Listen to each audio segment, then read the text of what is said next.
মুর্শিদাবাদে সাম্প্রদায়িক গোলমালে ৩ জনের নিহত হওয়া ও কয়েক হাজার হিন্দুর ঘরবাড়ি ছেড়ে পালানোর খবরে যখন সারা ভারত চিন্তিত, ভারতের মানুষ চিন্তিত, তখন সেই ঘটনার দায় বাংলাদেশের ওপর চাপিয়ে দেওয়াতে এক নতুন বিতর্কের জন্ম হয়েছে।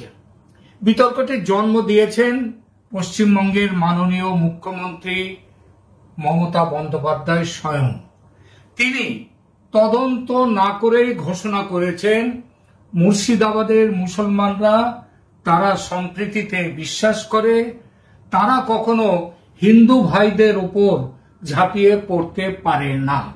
তাহলে ঝাঁপালো কারা?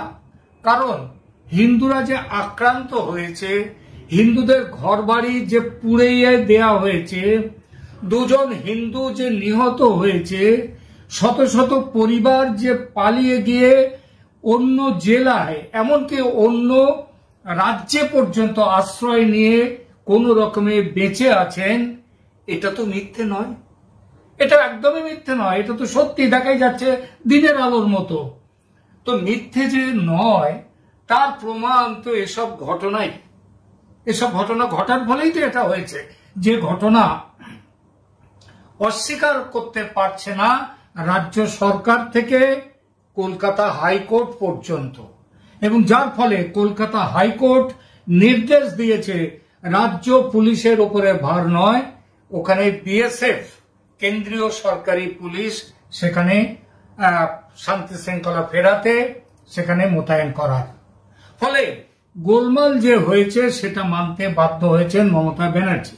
তবে কারা এটা করেছে সে ব্যাপারে তিনি তার নিজের থিসিস দিয়েছেন, একেবারে নিজের মতন করে বলা ভাষায়। যে থিসিসে সাপ, যারা সাপ, বিষধর সাপ, তারা নিশ্চিন্তে থাকবে তাদের গর্তে, আবার লাঠি যার হাতে সে সেই লাঠি সাপের দিকে না নিয়ে সাপকে না মেরে লাঠি বগল দাবা করে একেবারে ভিন্ন দিকে ছুটবে, অন্যদিকে। কারণ এটা হচ্ছে মমতা ব্যানার্জির রাজনীতি, আর এই রাজনীতি থেকেই এসছে এই থিসিস। মমতা বলেছেন সেদিন গন্ডগোল করেছে এপারের মুসলমানরা নয়, অর্থাৎ ভারতের মুসলমানরা নয়, মুর্শিদাবাদের মুসলমানরা নয়, গন্ডগোল করেছে ওপারের বা বাংলাদেশি মুসলমানরা। তারা বর্ডার পেরিয়ে মুর্শিদাবাদে এসেছে, হিন্দু পাড়া আক্রমণ করেছে এবং কাজ শেষ করে বাংলাদেশে ফিরে গেছে স্বচ্ছন্দে। বাংলাদেশের সাম্প্রতিক যে রাজনীতি, সেই রাজনীতির পরিপ্রেক্ষিতে ভারতের হিন্দুদের মধ্যে বাংলাদেশের অন্তর্বর্তী সরকারের বিরোধী মানসিকতা তুঙ্গে, এরকম তুঙ্গে ওঠা বিরোধী মানসিকতায় বাংলার পশ্চিমবঙ্গের মুসলমানদের মধ্যে নেই, ঠিক অতটা নেই। হিন্দুরা যতটা, এপারের হিন্দুরা বাংলাদেশ নিয়ে যতটা বিক্ষুব্ধ, এপারের মুসলমানরা কিন্তু ততটা নয়, এটা সত্যি কথা। এরকম তুঙ্গে ওঠা বিরোধ তাদের মধ্যে নেই, মানে বাংলাদেশের মুসলিমদের মধ্যে নেই। একটা বড় সংখ্যক বাংলাদেশি মুসলিমের কাছে মমতা বন্দ্যোপাধ্যায় প্রিয় নেত্রী, তিনি রাজনীতির নায়িকা। তার কাজের মধ্য দিয়ে, কারণ তার কাজে কেন প্রিয় নেত্রী? কারণ তার কাজের মধ্যে দিয়ে তিনি প্রমাণ করেছেন আইন শৃঙ্খলার ধার তিনি ধারেন না, সবাইকে সমভাবে, সমস্ত ধর্ম বর্ণের মানুষকে সমভাবে দেখার যে দৃষ্টি, সেই দৃষ্টি থোড়াই কেয়ার করেন তিনি। আর তিনি প্রমাণ করে দিয়েছেন তার কাজের মধ্যে দিয়ে যে দুধেল গাই অর্থাৎ যারা দুধ দেয়, মানে একেবারে পুরো কমিউনিটির সমেত একদিকে ভোট দেয়, তো সেই জন্য তাদেরকে তিনি তাদের স্বার্থ রক্ষায় সবকিছু করতে পারবেন তিনি। সুতরাং বাংলাদেশি মুসলমানদের ঘাড়ে ওই ঘটনার দায় চাপালে তারা যে ক্ষুণ্ণ হবেন, তারা ক্ষুণ্ণ হলো, তারা তো তার ভোট ব্যাংক নয়, আর তারা ক্ষুণ্ণ হবেন এমন আশঙ্কা নেই। কারণ বললাম যে দেশের চেয়ে ইসলাম বড়, সুতরাং ওপার এপার দুপারের দাঙ্গাবাজরা মমতার এই মন্তব্যে যে খুশি হবেন সেটা বলাই বাহুল্য। এর ফলে ওপারের, মানে বাংলাদেশের হিন্দুদের মধ্যে যে আরো বেশি করে সন্ত্রাস সৃষ্টি হলো, সেই আশঙ্কা অমূলক নয়। তবে মমতা ব্যানার্জি সেই ধার ধারেন না। বাংলাদেশের হিন্দুরা থাকলো না গেল সেটাও তাদের, সেটা নিয়ে তার কোনো চিন্তা নেই। কিন্তু মমতার এই ওপারের বাংলাদেশিরাই দায়ী, এই থিসিস দেখতে পাচ্ছি এপারে পশ্চিমবঙ্গের অনেক হিন্দুও খাচ্ছেন। বর্তমান পত্রিকা, আনন্দবাজার পত্রিকা বর্তমানের মতো ঠিক অতটা উলঙ্গ হয়ে এদেরকে সমর্থন করে না মমতার এই রাজনীতিকে, অর্থাৎ আনন্দবাজার করে ঢেকে রেখে, বর্তমান করে মোটামুটি খোলাখুলি ভাবে। তো বাংলাদেশিদের ঘাড়ে দোষ চাপিয়ে তারা এই সমস্ত যারা এখানটায় এই থিসিসে বিশ্বাস করছে মমতা, তারা করছেন কি নিজেদের নিশ্চিন্ত দেখতে চাইছেন যে আমার এপারের মুসলিম ভাইরা সাম্প্রদায়িক নয়, তারা এটা করেনি, এটা করেছে বাংলাদেশের মুসলমানদের কিছু মানুষ এসে এখানে যারা গুন্ডা দুর্বৃত্ত তারা এসে করেছে, সুতরাং আমার কোনো চিন্তা নেই এই বলে তারা নিশ্চিন্ত থাকতে চাইছেন এপারের হিন্দুদের একটা অংশ। আর যারা মমতাকে সমর্থন করেন তাদের কথা তো ছেড়েই দিলাম। মুর্শিদাবাদে আমার কিছু বন্ধু আছেন, এই বন্ধুদের হিন্দু ও মুসলমান দুই সম্প্রদায়েরই মানুষ আছেন। এক হিন্দু বন্ধুকে জিজ্ঞেস করলাম ঘটনার সত্যতা নিয়ে, যে সত্যিই কি বাংলাদেশ থেকে সেখানে দাঙ্গা করেছে, দাঙ্গা বাজিয়েছে। ভদ্রলোক, তার পরিচয়টা একটু দিই, ভদ্রলোক হিন্দু আগেই বলেছি, আর বিভিন্ন ধর্মসভায় গীতাপাঠ ও ধর্ম আলোচনা করেন, কিন্তু তিনি আদৌ কোনো ব্রাহ্মণ সন্তান নন। তিনি অব্রাহ্মণ এবং সমাজের তথাকথিত নিম্ন বর্ণের মানুষদেরই অন্যতম হবেন বলে মনে হয়, কারণ তার পদবি দেখে এটা বলছি। তিনি পেশায় গৃহশিক্ষক, সেই সঙ্গে বিভিন্ন ধর্মসভায় গীতাপাঠ ও ধর্ম আলোচনা করেন। আবার দেখুন, ব্যক্তিগত স্তরে তিনি আবার মমতা বন্দ্যোপাধ্যায়ের পার্টি তৃণমূল কংগ্রেসের সমর্থক। মনে হতে পারে যে তিনি বোধহয় বিজেপির সমর্থক, কিন্তু তা নন। তিনি তৃণমূল কংগ্রেসের তাদের লোকাল কমিটির অন্যতম দায়িত্বপূর্ণ পদে তিনি রয়েছেন।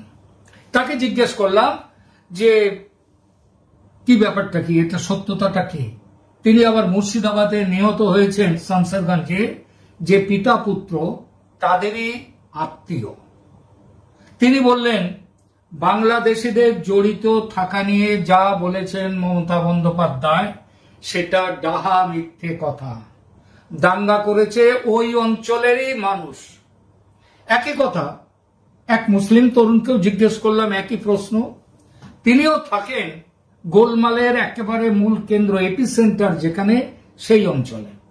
বেশ কয়েকটি হিন্দু পরিবারকে বাঁচিয়েছেন তিনি ও তার বাড়ির লোকরা।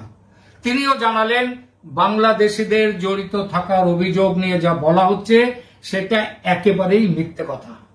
পশ্চিমবঙ্গের বাইরে যারা পরিযায়ী শ্রমিকের কাজ করে সেই বিপুল সংখ্যক যুব শ্রেণী, তারা ঈদের ছুটিতে বাড়ি এসেছিল এবং এই বাড়িতে আসার পর তাদের বড় অংশ অনেকটা সেই ঈদের আনন্দ করার মতো তারা দেশে ফিরে এই কাণ্ড ঘটিয়েছে।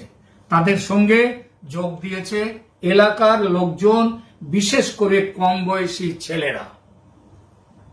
কিন্তু এরকম মিথ্যে প্রচারের কারণ কি? কেন মমতা বন্দ্যোপাধ্যায় বললেন এমন কথা? দুটো কারণ। এক, এটা বলা হয়েছে একটা অন্য কাউকে ফাঁসাবার জন্য। সেই কাউকে কারা? সীমান্তের পাহারা দেওয়ার কাজ বিএসএফ এর। অতএব সীমান্ত পেরিয়ে কেউ এসে যদি পশ্চিমবঙ্গে মুর্শিদাবাদে এসে হাঙ্গামা করে তার দায় পড়ে বিএসএফ এর উপর। সুতরাং পশ্চিমবঙ্গের পুলিশ পশ্চিমবঙ্গ সরকারের জন্য দায়ী নয়। আর দুরকম দ্বিতীয় যে কারণটি হলো, বাংলাদেশের ঘাড়ে দোষ চাপিয়ে দিলে এপারের বাসিন্দা আসল দুষ্কৃতীদের তাদের বাঁচানো যায়। ঈদের ছুটি শেষ হয়েছে, কিভাবে বাঁচানো যায় সেই কথাটা বলছি। ঈদের ছুটি শেষ হয়েছে, এবার তাদের কর্মস্থলে পরিযায়ী শ্রমিক অন্য রাজ্যে কাজ করে, তাদের ফিরে যাওয়ার সময় হয়েছে। এ সময় যদি তারা গ্রেপ্তার হয়, পুলিশ যদি তাদের পেছনে লেগে পড়ে, তাহলে তাদের ফিরে যাওয়াটা একটু মুশকিল হতে পারে। সুতরাং তাদেরকে যাতে পুলিশি ঝামেলায় তারা না পড়ে, তার জন্য মমতা ব্যানার্জি থিসিস করলেন, এই গোলমাল পাকিয়েছে এপারের লোক নয়, বাংলাদেশিরা এসে। এবং সেই প্রচারের সপক্ষে তিনি অনেক কারণও দেখিয়েছেন। যেমন তিনি বলেছেন, মুর্শিদাবাদে কালেমার পতাকা যে দেখা গিয়েছে, সেই পতাকা মানে আইসিস এর পতাকা, আইএস এর পতাকা যেটা দেখা গিয়েছে, সেটা এপারের লোকরা তোলেনি, তারা এসব করেনি। ওপার থেকে এসে যে মুসলমানরা, তারাই এসব কাজ করেছে। অর্থাৎ বাংলাদেশ থেকে কেউ এসে এই ইসলামী অত্যাচারটা করেছে তারাই। পশ্চিমবঙ্গে যারা মমতার বাংলাদেশি ন্যারেটিভ শুনে নিশ্চিন্ত হচ্ছেন, তাদের উদ্দেশ্যে একটা কথাই বলি, প্রলয় আসছে দেখে চোখ বুজে থাকলে কিন্তু প্রলয় বন্ধ হয় না। সারা দেশে ওয়াকফ আইনের সংশোধনী নিয়ে মুসলিমরা ক্ষোভ প্রকাশ করেছেন, সেটা যত না বুঝে তার থেকে বেশি না বুঝে। কিন্তু পশ্চিমবঙ্গে যা হলো এবং যা হচ্ছে, সেটা কি কাশ্মীর থেকে কন্যাকুমারী এই এত বৃহৎ ভারতের অন্য কোথাও হয়েছে, অন্য কোন রাজ্যে হয়েছে? হয়নি। কিন্তু পশ্চিমবঙ্গে কেন? কারণ এই রাজ্যের দায়িত্ব মমতা ব্যানার্জির হাতে, তিনিই একমাত্র দায়ী এই ঘটনার জন্য। দায়িত্বপূর্ণ পদে থেকে এমন অক্লেশে এত বড় দায়িত্ব জ্ঞানহীন কথা বলতে পারার অধিকার এবং সেই যোগ্যতা একমাত্র আছে মমতা ব্যানার্জির। তিনি নির্বোধ নন, পাগলও নন। তিনি অত্যন্ত বেশি শেয়ানা এবং স্বার্থ রক্ষার জন্য তিনি যা কিছু দরকার সেটা করতে পারেন। ভবিষ্যতে কি হবে না হবে তা দেখার তার কোনো দরকার নেই, তিনি সেটা দেখতেও চান না।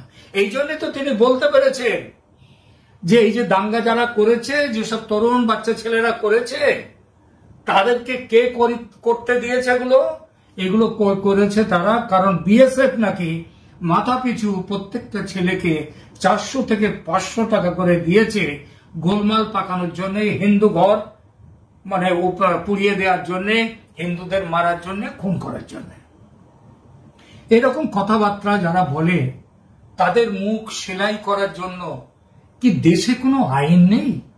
আমি একথাটা আমার না, ওখানকার যাদের কাছ থেকে আমি খবর সংগ্রহ করলাম তাদের কথা, যে ভারতের যে কেন্দ্রীয় সরকার, এটা কি এতটাই নির্বিষ ধোঁড়াসাপ যে কেউ এদেরকে মানে না? যে যা খুশি মমতা বন্দ্যোপাধ্যায় যা খুশি থেকে বলে যাচ্ছেন একটা দেশের, একটা রাজ্যের মুখ্যমন্ত্রী হয়ে। আমি জানি বাংলাদেশের কিছু মানুষ গর্বিত হবেন মমতার এই দোষারোপের জন্য, তারা দেশের মধ্যে বুক ফেলাবেন, দেখেছো আমরা গিয়েছিলাম, গিয়ে ওখানে হিন্দুদের মেরে পিটিয়ে দিয়ে এসছি, আর এখন এবার বাংলাদেশের হিন্দুরা তোমরা সাবধানে থাকো, বেশি নড়াচড়া করো না, তারা বলতেই পারেন। তো এই যারা এইরকম বলবেন তাদের উদ্দেশ্যে বলি, গর্বিত হবেন না, আপনারা গর্বিত হবেন না। গর্বিত হওয়ার কোনো কারণ নেই, বরং লজ্জিত হওয়ার অভ্যাস করুন। আমার মুসলিম ভাইরা যারা এই রকম ঘটনাকে সমর্থন করেন, তারা লজ্জিত হওয়ার আপনাদের যথেষ্ট কারণ আছে, লজ্জিত হন।